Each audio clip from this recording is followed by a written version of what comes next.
নিশিভূত বাংলার লোককথার অন্যতম রহস্যময় এবং এক ভয়ঙ্কর আত্মার রূপ। এই ভূতের ধারণাটা দীর্ঘদিন ধরেই গ্রাম বাংলার সংস্কৃতি ও বিশ্বাসে রয়ে গেছে। চলুন জেনে নেই এই নিশিভূতের ইতিহাস ও রহস্য। নিশিভূত হলো এক ধরনের পিশাচিনী যে রাতের গভীরে নির্জন স্থানে মানুষের নাম ধরে ডাকে। বিশেষ করে সে ডাকে রাত 1টা থেকে 3টার মধ্যে, যা ডেট আওয়াজ বলে পরিচিত। নিশিভূতের পেছনে বেশি কিছু লোকগাথা আছে। অবহেলিত নারীর আত্মা, যেসব নারী প্রেমে প্রতারিত হয়ে বা পরিণত না পেয়ে আত্মহত্যা করেছেন, তাদের আত্মা পরবর্তীতে নিশি রূপে ঘুরে বেড়ায় বলে মনে করা হয়। যদি কোনো নারী বিশেষ কষ্ট বা প্রতারণা নিয়ে মারা যান এবং তার সৎকার ঠিকভাবে না হয়, তাহলে সেই আত্মা অশান্ত থেকে যায় এবং নিশি রূপে নেয়। সে সাধারণত আত্মীয় স্বজন বা প্রিয়জনের কণ্ঠে ডাকে, যাতে আপনি ভুলে যান যে এটা একটা আসলে ভূতের ফাঁদ। তার ডাকে সাড়া দিলেই সে ভবিষ্যৎবাণী করে না, বরং ডেকে নিয়ে যায় আর মানুষ নিখোঁজ হয়ে যায় বা মৃত অবস্থায় পাওয়া যায়। নিশির পা মাটি ছোঁয় না, সে এক প্রকার বাতাসের মতন ভেসে বেড়ায়। অনেক সময় নিশির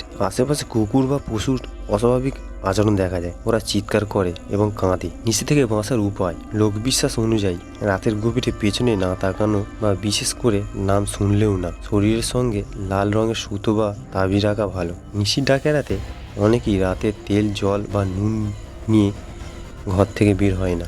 নিশিভূত আসলে এক প্রকার প্রতারক আত্মা, যে ভয়, দুঃখ আর অকাল মৃত্যুর ছায়া বহন করে। এটা শুধু একটা কাহিনী, বরং গ্রাম বাংলার মনোজগতের এক গা ছমছমে প্রতিচ্ছবি। স্থান: মুর্শিদাবাদ। একটি ছোট গ্রাম, নাম চাঁদপুর। সময় ছিল আশ্বিন মাস, রাতটা পূর্ণিমা। চাঁদপুর গ্রামটা ঘন জঙ্গলে ঘেরা। গ্রামের শেষ প্রান্তে ছিল একটা পুরানো তাল গাছের বাগান। দিনের বেলা জায়গাটা দেখতে বেশ নিরীহ, কিন্তু রাত নামলেই লোকজন এড়িয়ে চলে, কারণ শোনা যায় ওখানে নিশি ডাকে। গল্পটা শুরু হয় রাধা মিস্ত্রিকে ঘিরে। পেশায় তিনি একজন কাঠমিস্ত্রি। কাজ শেষে প্রতিদিন সন্ধ্যের আগে বাড়ি ফিরে আসতেন। কিন্তু একদিন গ্রামের এক জমিদার বাড়ির দরজার কাজে শেষ করতে করতে অনেক রাত হয়ে যায়। পকেট ভর্তি টাকা, মনও খুশি। ফিরতি পথে শর্টকাট ধরলেন তালতলার পথ দিয়ে। রাত তখন প্রায় 1:30। জোছানায় ভিজে আছে রাস্তা। হঠাৎ পেছন থেকে ভেসে এলো এক নারী কণ্ঠ। রাধা, এই রাধা, একটু থামো। পিছনে তাকাতেই এক সাদা শাড়ি পরা নারী, চুল খোলা, পা মাটি ছোঁয়ই না। মুখটা স্পষ্ট নয়, কিন্তু হাসিটা যেন ঠান্ডা, গায়ে কাঁটা দেওয়ার মতন।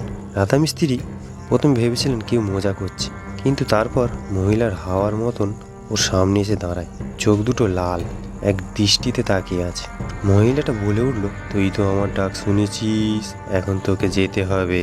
এরপর কি হলো কেউ জানে না। পরের দিন ভোরবেলায় তালতলার কাছে গ্রামের রাখালরা খুঁজে পেল রাধার লাশ।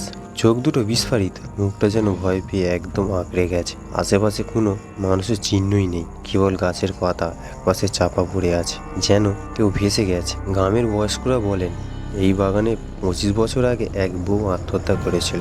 তার স্বামী ছিল শহরের লোক, বিয়ের পর রেখে গিয়েছিল এই গ্রামে তার স্ত্রীকে।